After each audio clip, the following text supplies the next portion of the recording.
ಎಲ್ಲರಿಗೂ ನಮಸ್ಕಾರ. ನಮಸ್ಕಾರ ಬಂಧುಗಳೇ. ನಮ್ಮ ಆರೋಗ್ಯ ಸಚಿವರು ಬಹಳ ಬುದ್ಧಿವಂತರು. ನನ್ನ ಮನೆನೇ ಸೆಲೆಕ್ಟ್ ಮಾಡಿಬಿಟ್ಟಿದ್ದಾರೆ. ಸೊ ನನ್ನ ಮೊಮ್ಮಗು ಕೂಡ ಶಿ ಇಸ್ ಎಲಿಜಿಬಲ್. ಇನ್ನು ಒಂದು ತಿಂಗಳಾಗಿದೆ ನನ್ನ ಮೊಮ್ಮಗಾಗಿ. ಸೊ ಅದಕ್ಕೆ ಇಲ್ಲೇ ಹಾಕಬೇಕು ಅನ್ನೋದು ಅವರ ಬೈಕೆ. ನಾನು ಹೇಳ್ದೆ ಕೇಳ್ದೆ ಎಲ್ಲ ಇಲ್ಲಿ ನಮ್ಮ ಮನೆಯೇ ಉಪಯೋಗಿಸ್ಬಿಟ್ಟಿದ್ದಾರೆ. ಭಾಳ ಸಂತೋಷ. ನಾವೇ ಮಾದರಿ ಆಗಬೇಕು ಅನ್ನೋದು ಅವರ ಚಿಂತನೆ.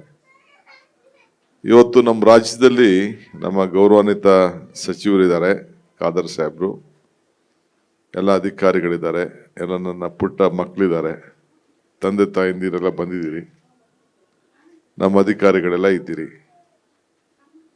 60,84,911 ಮಕ್ಕಳಿಗೆ ಈಗಾಗಲೇ ನಮ್ಮ ರಾಜ್ಯದಲ್ಲಿ ಈ ಲಸಿಕೆಯನ್ನು ಕೊಡಲಿಕ್ಕೆ ನಮ್ಮ ಸರ್ಕಾರ ಗುರುತಿಸಿದೆ.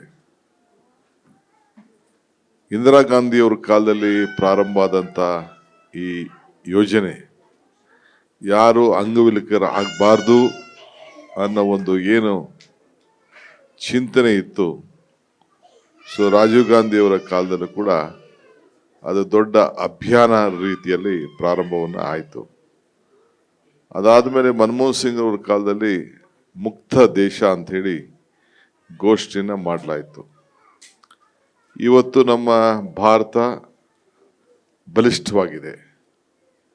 ಕಡಿಮೆ ಇದು ಅನೇಕ ಕೇಸ್ಗಳು ಕೂಡ, ಅಂಗನವಾಡಿ ಕೇಸ್ ಕೂಡ ಕಡಿಮೆ ಆಗಿದೆ.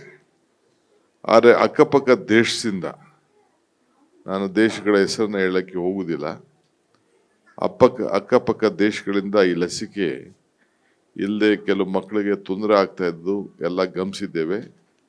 ವೈರಸ್ ಕೂಡ ಬರೋಂಥ ಎಲ್ಲ ವಾತಾವರಣಗಳಿದೆ.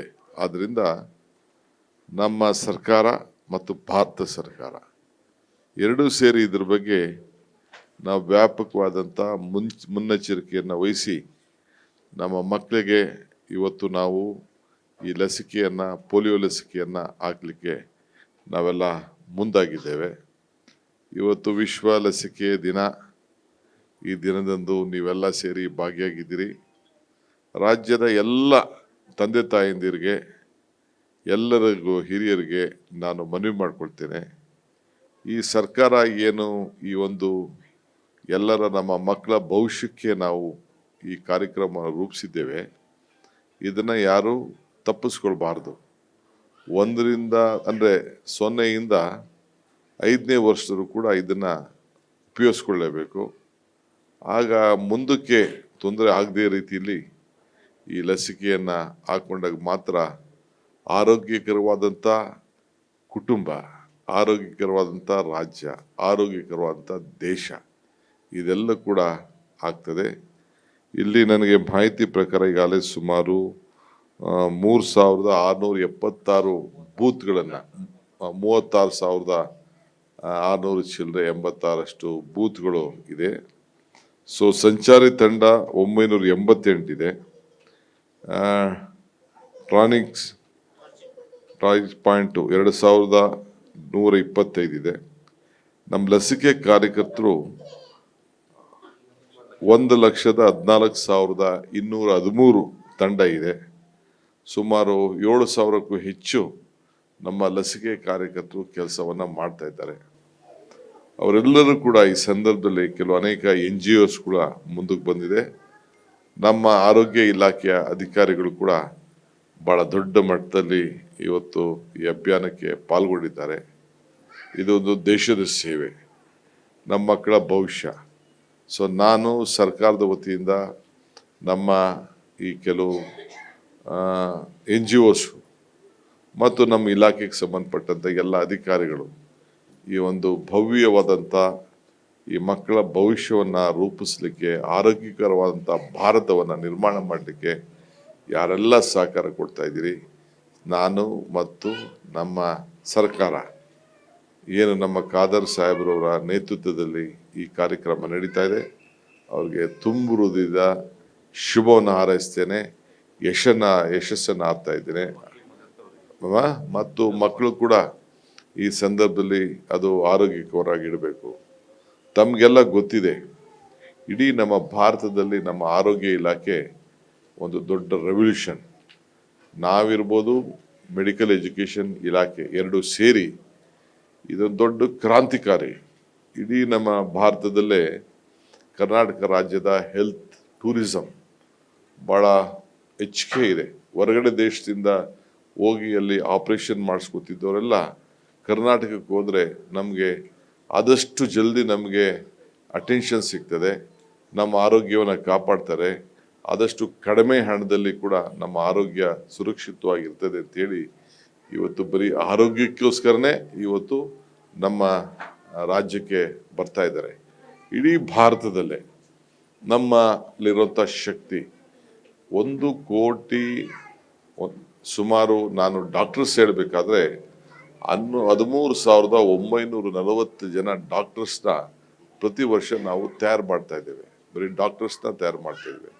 ಬೇರೆ ನರ್ಸಸ್ ಇರ್ಬೋದು, ಪ್ಯಾರಾಮೆಡಿಕಲ್ ಸ್ಟಾಫು ಅವರೆಲ್ಲ ಸೇರಿದ್ರೆ 1,07,000 ಇವ್ರನ್ನ ಸಪೋರ್ಟಿಂಗ್ ಸ್ಟಾಫ್ನ ತಯಾರು ಮಾಡ್ತಿದ್ದೇವೆ. ಇಡೀ ಭಾರತದಲ್ಲಿ ಎಲ್ಲೂ ಇಲ್ಲ. ಇಡೀ ನಮ್ಮಿಂದ ಯಾರು ಇಲ್ಲಿ ವಿದ್ಯಾಭ್ಯಾಸ ಮಾಡ್ತಾರೆ, ನಮ್ಮ ನರ್ಸಿಂಗ್ ಶಾಲೆ, ಪ್ಯಾರಾಮೆಡಿಕಲ್ ಶಾಲೆಯಲ್ಲಿ ಡಾಕ್ಟರ್ಸ್ ಎಲ್ಲ ಹೊರಗಡೆ ದೇಶಕ್ಕೆ ಎಕ್ಸ್ಪೋರ್ಟ್ ಮಾಡ್ತಾ ಇದ್ದೀವಿ. ಇಲ್ಲಿ ನಮ್ಮ ರಾಜ್ಯದಲ್ಲಿ ನಾವು ಪ್ರತಿ ಸಂದರ್ಭದಲ್ಲೂ ಕಳೆದ 3 ವರ್ಷದಿಂದ ನಮ್ಮ ಸರ್ಕಾರದಲ್ಲೂ ಕೂಡ ಯಾವುದೇ ಇಶ್ಯೂ, ದಿನೇಶ್ ಗುಂಡೂರಾಯನವ್ರು ತೆಗೆದುಕೊಳ್ಳಿ ಬರಲಿ, ನಮ್ಮ ಶರಣ್ ಪ್ರಕಾಶ್ ತೆಗೆದುಕೊಂಡು ಬರಲಿ, ಎಲ್ಲದಕ್ಕೂ ಕೂಡ ಕಣ್ಣು ಮುಚ್ಚಿಕೊಂಡು ನಾವು ಯಾವ ಥರದ ಚರ್ಚೆಗೂ ಅವಕಾಶ ಕೊಡದೆ ಇದು ಒಳ್ಳೆ ಕೆಲಸ ಮಾಡ್ತಾ ಇದ್ದಾರೆ ಅಂಥೇಳಿ ನಾವು ಅವ್ರಿಗೆ ಪ್ರೋತ್ಸಾಹವನ್ನು ನಾವು ಕೊಟ್ಟಿದ್ದೇವೆ. ಮುಂದಕ್ಕೆ ಅದನ್ನು ನಮ್ಮ ಖಾದರ್ ಅವರು ಹಿಂದೆ ಕೂಡ ನಮ್ಮ ಆರೋಗ್ಯ ಇಲಾಖೆಯನ್ನು ನಡೆಸಿದಂಥವ್ರು, ಅವ್ರಿಗೆ ಭಾಳ ಆಸಕ್ತಿ ಇದೆ, ಛಲ ಇದೆ. ಆರೋಗ್ಯ ಕರ್ನಾಟಕ ಇಡೀ ದೇಶದಲ್ಲೇ ಒಂದು ಮಾದರಿ ಮಾಡಬೇಕು ಅಂತ, ಅದಕ್ಕೆ ನಾವು ಸಂಪೂರ್ಣವಾದಂಥ ಜವಾಬ್ದಾರಿಯನ್ನು ಇವತ್ತು ನಾವು ವಹಿಸಿದ್ದೇವೆ. ಸೊ ನಿಮ್ಮ ಸಹಕಾರ ಕೂಡ ಭಾಳ ಮುಖ್ಯ. ನನ್ನ ಮಾಧ್ಯಮ ಸ್ನೇಹಿತರುಗಳಿಗೆ ಹೇಳೋದಿಷ್ಟೇ, ಇದು ನಮ್ಮ ಆಚಾರ ವಿಚಾರ ನೀವು ಪ್ರಚಾರ ಮಾಡಬೇಕು. ಆಗ ಮಕ್ಕಳ ಭವಿಷ್ಯ, ಯಾರು ಕೂಡ ಇದನ್ನು NGOs ಕೆಲವು ಗುಡ್ಡಗಾಡು ಪ್ರದೇಶದಲ್ಲಿ ಇರ್ತಾರೆ, ಹಳ್ಳಿಲಿ ಇರ್ತಾರೆ, ನಗರಗಳಲ್ಲಿ ಸ್ವಲ್ಪ ಅವ್ರಿಗೆ ತಿಳುವಳಿಕೆ ಬರ್ತದೆ. ಆದರೆ ಹಳ್ಳಿ ಮಕ್ಕಳಿಗೆ ನಾವು ಇದನ್ನು ಯಾರ್ಯಾರಿಗೆ ನಾವು ಈ ಜವಾಬ್ದಾರಿಯನ್ನು ವಹಿಸಿರ್ತೀವಿ, ಅದನ್ನು ಗುಡ್ಡಗಾಡು ಪ್ರದೇಶದಲ್ಲಿ ಇದ್ದರೂ ಕೂಡ ಹೋಗಿ ಹುಡ್ಕೊಂಡು ಹೋಗಿ ಅವ್ರಿಗೆ ಶಕ್ತಿ ತುಂಬುವಂಥ ಕೆಲಸವನ್ನು ನಾವು ಈ ಸಂದರ್ಭದಲ್ಲಿ ನಾವು ಮಾಡಬೇಕಾಗ್ತದೆ. ಈ ನಿಟ್ಟಿನಲ್ಲಿ ಈ ಕಾರ್ಯಕ್ರಮವನ್ನು ನಾವೆಲ್ಲ ರೂಪಿಸೋಣ. ಸೊ ನಿಮ್ಮೆಲ್ಲರೂ ಕೂಡ ಸರ್ಕಾರದ ಪರವಾಗಿ ತುಂಬ ಹೃದಯದ ಅಭಿನಂದನೆಗಳನ್ನು ಸಲ್ಲಿಸ್ತೇನೆ. ಈಗ ಆ ಮಕ್ಕಳಿಗೆ, ಇಲ್ಲಿ ಬಂದಂಥ ಎಲ್ಲ ನನ್ನ ಪುಟಾಣಿ ಮಕ್ಕಳಿಗೆ, ತಾಯಂದಿರಿಗೆ ಎಲ್ಲರೂ ಕೂಡ ನಾನು ಶುಭವನ್ನು ಹಾರೈಸ್ತಾ ಇದ್ದೇನೆ.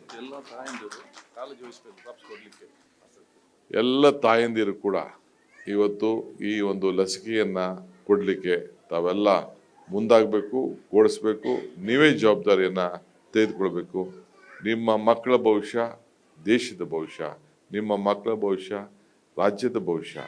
ಸೊ ಅದರಿಂದ ನೀವೆಲ್ಲರೂ ಕೂಡ, ಯಾರು ಅಕ್ಕಪಕ್ಕ ಇಲ್ಲದೆ ಇರೋರು ಕೂಡ, ಆ ತಿಳುವಳಿಕೆ ಇಲ್ಲದೆ ಹೋದಂಥ ಕುಟುಂಬಕ್ಕೂ ಕೂಡ, ಯಾರು ವಿದ್ಯಾವಂತರಿದ್ದೀರಿ, ಇದ್ರ ಬಗ್ಗೆ ಅನುಭವ ಇದ್ದೀರಿ, ನೀವು ಅವರಿಗೆ ಜಾಗೃತಿ ಮೂಡಿಸುವಂಥ ಕೆಲಸವನ್ನು ಎಲ್ಲ ನಾಗರಿಕರು ಮಾಡಬೇಕು ಅಂತೇಳಿ ನಾನು ಮನವಿಯನ್ನು ಮಾಡ್ತಾ ಇದ್ದೇನೆ. ಎಲ್ಲರಿಗೂ ನಮಸ್ಕಾರ.